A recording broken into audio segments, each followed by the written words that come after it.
I found my money missing after our family reunion, and my brother-in-law laughed. But then, the door creaked open, and the person who walked in shattered everything I thought I knew. My name is Anastasia Hayes. I'm 30 years old. I live alone in a one-bedroom apartment above a bakery in downtown Chicago. Most mornings, the scent of cinnamon rolls wakes me before my alarm. It's peaceful, predictable, safe, which is probably why I've stayed away from my family for the past 5 years. It's not that they're cruel, at least not in obvious ways. It's more like we never really saw each other, not for who we actually were. We wore politeness like masks, smiled when it hurt, changed the subject when it got too quiet. I remember my 17th birthday. Everyone forgot. My mom blamed the weather. My dad said he had a work call. My sister, Emily, posted a photo of herself at brunch with her boyfriend. No caption. I sat at the kitchen table with a cupcake I bought for myself and a candle I didn't bother lighting. That was the night I realized I was more tolerated than loved. So, no, I don't do reunions, or Christmas, or Thanksgiving. But this year, I don't know. My mom called. Her voice was softer than usual. "Just come for dinner," she said. "One night, that's all." I wanted to say no. I almost did. But something loneliness, guilt, maybe just curiosity made me say yes. So I packed a small overnight bag, tossed an envelope of cash into my purse, $300 I'd saved up for a dental bill I'd been putting off, and took the train to my hometown. The house looked the same. Yellow siding, wind chimes on the porch. But everything felt smaller, like nostalgia had shrunk the place into something fragile, something I shouldn't touch. Inside, nothing had changed. Dad still told half-finished jokes. Mom still looked like she was holding her breath. Emily, now married, played hostess like she was auditioning for a lifestyle show. And David, her husband, well, he was exactly how I remembered him, charming in a way that felt calculated. His compliments always landed half a second too late, like they'd been rehearsed in front of a mirror. Dinner was fine, forced laughter, tense silences. But I played along. That's what you do when you're the one who left you smile more than you want to and speak less than you should. Later that night, after everyone else had left and the dishes were stacked high in the sink, I went into the kitchen to grab my charger. That's when I noticed my purse was open. I froze. The envelope, the one with the cash, was gone. I checked under the table. Behind the chair, I opened every pocket, even the little zipped one I never use. Nothing. At first, I thought I was overreacting. Maybe I left it in my suitcase? But no, I knew exactly where I put it. I always did. I'm the kind of person who double-checks the stove 3 times before leaving the house. I don't lose things. Someone took it. And the only person still in that house with me was David. He was sitting by the back door, scrolling on his phone. He looked up as I walked in and smirked, like he already knew what I was about to ask. "Lose something?" he said, his voice casual, too casual. I didn't answer. Not yet. I just stared at him. And then he did the thing that made my blood run cold. He laughed. Low. Lazy. Like this whole thing was funny to him. Like I was a child throwing a tantrum over something I didn't understand. That's when it hit me. He took it. Or worse, he watched someone else take it and decided it wasn't his problem. I opened my mouth, ready to say something, anything, when I heard the front door creak open. And what happened next made me wish I had never come back. The front door creaked open with that familiar groan, a sound that used to mean Dad's home when I was a kid. But this time, it sounded like a warning. I turned toward the hallway, and there he was. My father stood in the doorway, backlit by the yellow porch light.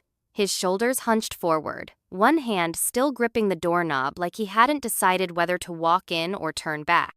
He looked tired. Not the kind of tired you fix with sleep, but the kind that lives in your bones. Like regret had worn him down over time. And in his other hand was an envelope. My envelope. He didn't try to hide it. He just stood there, caught, like a child holding broken glass and pretending he didn't touch it. I felt my chest tighten. Not with anger, not yet. Just disbelief. like my brain couldn't catch up to what my eyes were seeing. "Dad?" I said. The word came out quieter than I meant. "What are you doing with that?" He looked at me, then at David, then back at me again. His mouth opened, but no sound came out at first. Then, I wasn't going to keep it. I blinked. He took a step inside, shutting the door behind him with the soft click of guilt. I meant to put it back. I just needed it for something important. That's when the anger kicked in. "You took it?"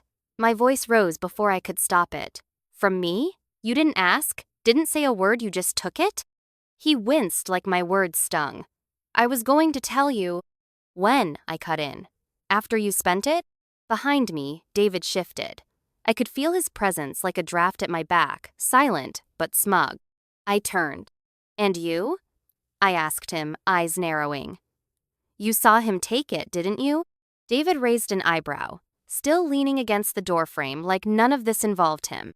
"Look," he said, "it wasn't my business. I figured if he took it, he had a reason. Not my place to get involved." I stared at him. Not his place? He had sat there, watched me panic, laughed in my face, and now he was playing neutral, like this was just another soap opera he'd tuned into halfway through. I felt something deep inside me split.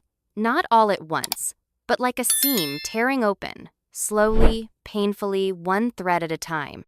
This wasn't just about the money anymore. It was about how normal this felt to them, how betrayal, silence, and passive cruelty had woven themselves so tightly into my family's dynamic that no one even flinched anymore. I looked back at my father. "You could have asked," I said, quieter now.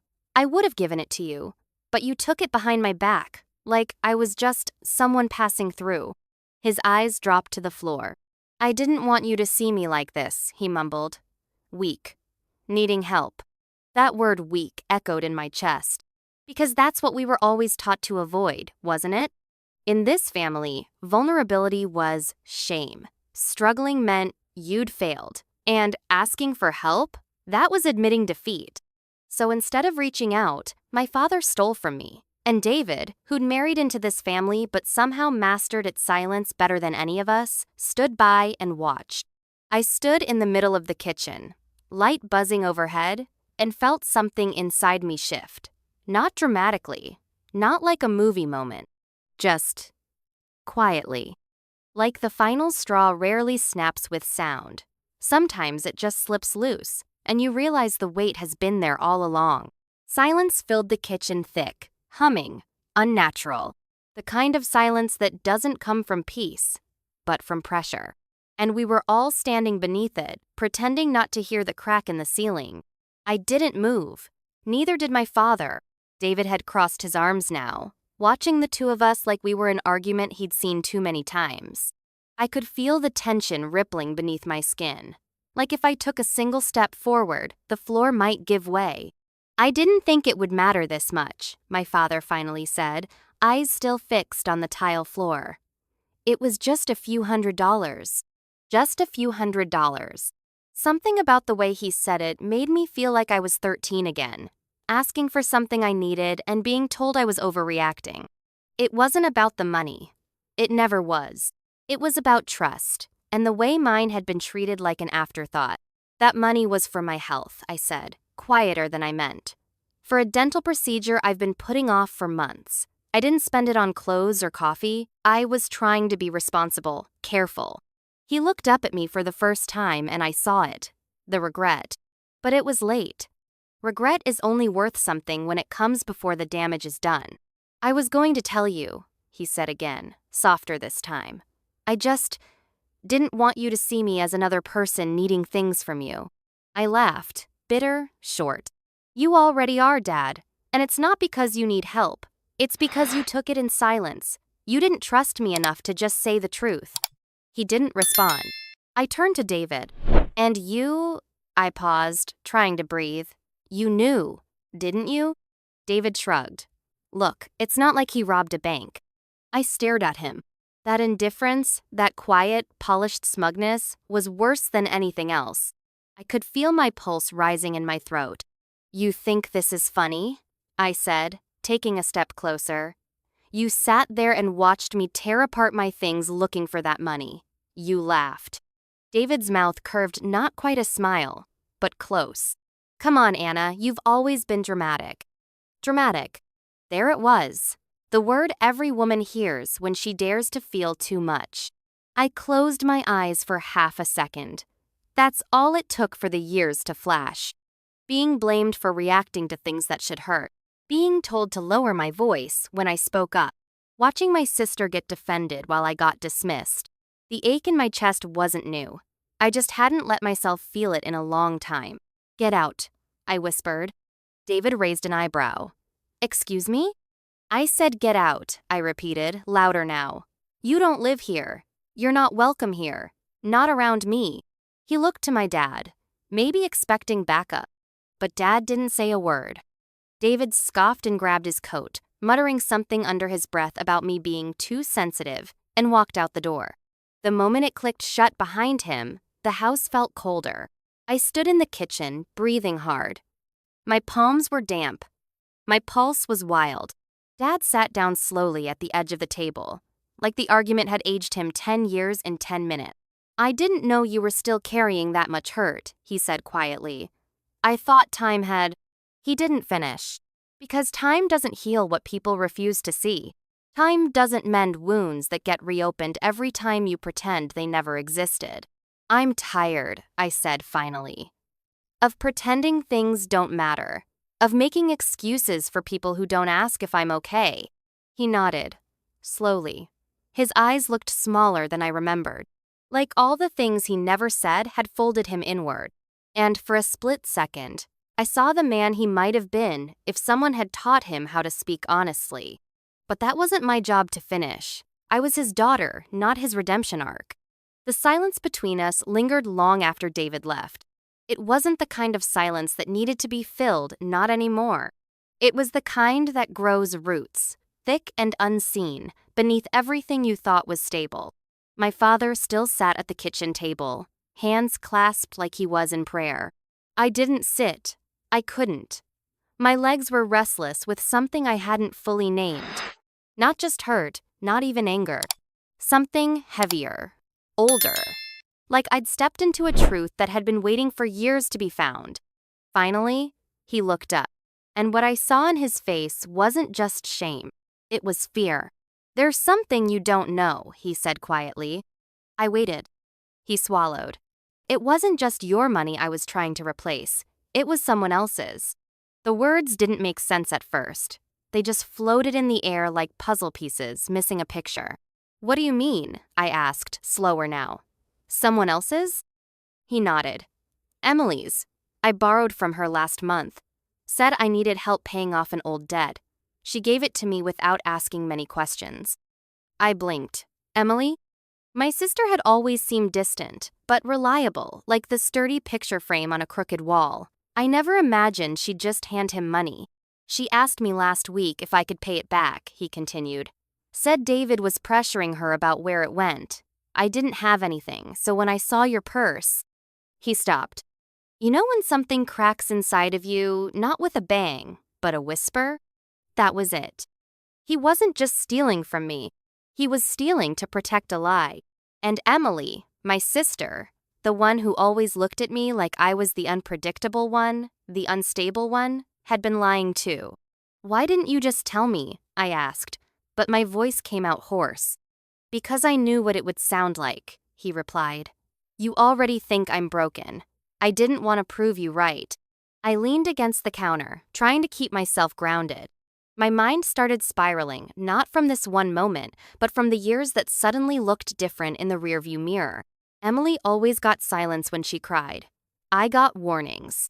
She got comfort. I got consequences. Maybe not from malice.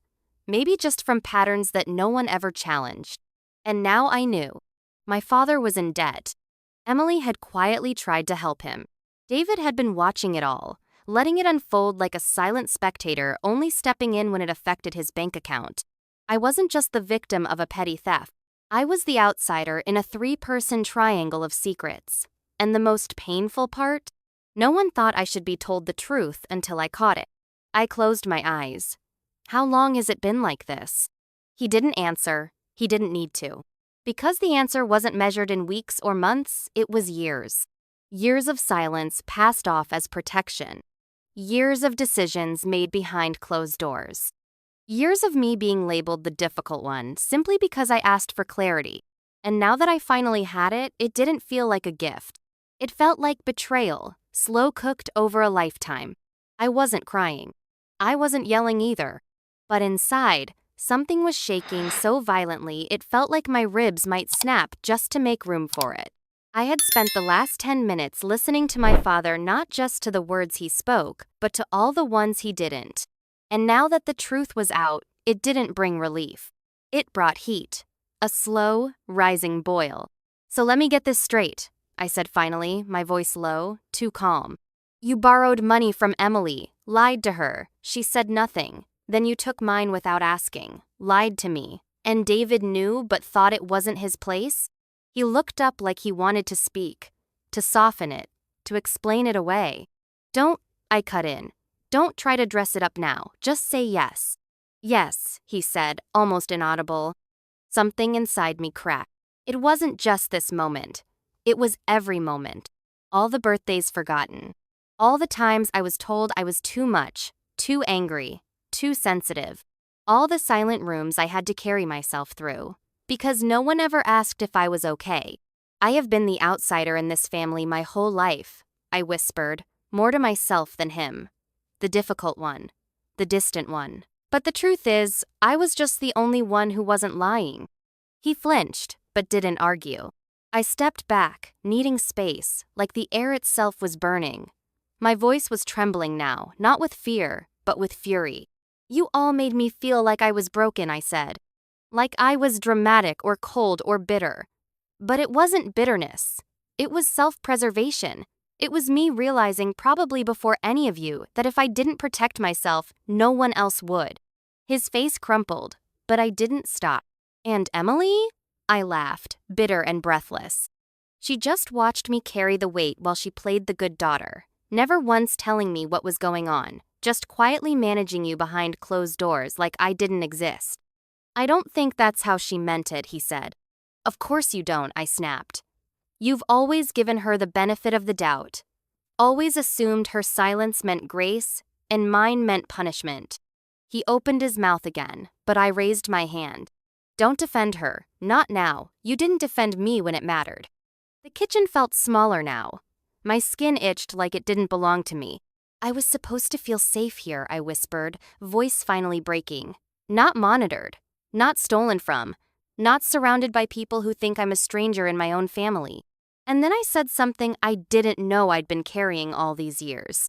"I don't think you ever really saw me, Dad. You saw who you wanted me to be. And when I didn't fit, you stopped looking." The silence that followed wasn't heavy. It was hollow. He looked at me, really looked at me, and I saw it land. The truth of it, the damage of it. But I also saw something else. He had no idea how to fix it. Not because he didn't care, but because for too long, none of them thought I needed fixing. They just thought I was fine being left out. "I'm sorry," he said finally. "I really am." I nodded slowly. "Yeah, I know you are. But apologies don't change the architecture of a broken house. They don't patch over years of invisible rot. They just echo. And sometimes that echo is all you get." I walked out of the kitchen before he could say more. And for the first time in years, I didn't feel like the lost one. I felt like the one finally walking away from a place that had never truly been home. I didn't slam the door. I didn't throw my things. I didn't cry. Instead, I walked upstairs with the kind of silence that only comes after you've run out of ways to explain your pain. Not because it's gone, but because it no longer needs to be proven. I sat on the edge of the guest bed, hands resting on my knees, and looked around the room. It hadn't changed. The same pale wallpaper, the same dusty bookshelves, the same twin bed with the creaky frame. This room had once held all my teenage dreams, escape plans, sketchbooks, journal entries written by a younger version of me who already sensed she didn't belong. It was strange, being back in it now older, heavier in truth, but somehow lighter in spirit. For the first time in years, I wasn't confused about what was wrong. I knew. And that clarity, painful as it was, felt like a kind of peace. Downstairs, I could hear the faint sound of dishes clinking. My father, maybe trying to clean something, or just doing anything to avoid the silence I'd left behind.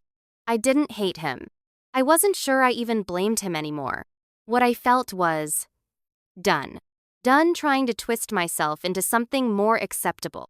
Done explaining myself to people who never really asked who I was in the first place. Done searching for belonging where all I ever found was tolerance. The strange thing was, I wasn't sad. I thought I would be. I expected the usual ache, the hollowness. But instead, there was just space. Like grief had moved out and left the room empty, waiting for something better to fill it. I picked up my phone and stared at the screen. No new messages. Not from Emily. Not from anyone. I almost texted her, just to ask why.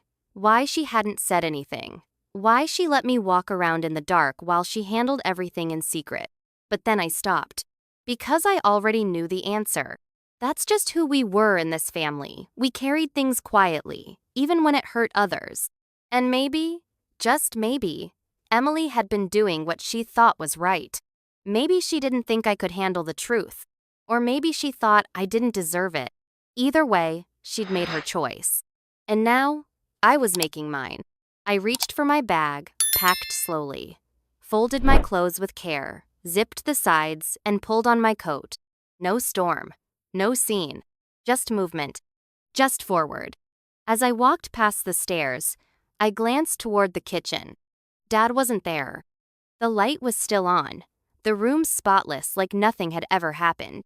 For a brief moment, I considered leaving a note, something simple, but I didn't. Because some goodbyes don't need punctuation.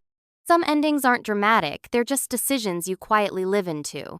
I opened the door. The air was cool, the sky deep with stars. I stepped outside and closed it gently behind me. Not with bitterness, not with regret, but with the soft strength of someone who finally understood. Leaving isn't the end. It's the beginning of no longer needing to be chosen by people who never really saw you. I didn't go back to the apartment that night. I took a late train into the city and checked into a small hotel on the east side. Nothing fancy, just clean sheets and silence. And somehow, it was enough. Lying there, under unfamiliar covers, I didn't feel lost. I didn't feel heartbroken. I felt still. Not the kind of stillness that comes from being frozen, but the kind that comes when the chaos finally steps aside and lets you breathe.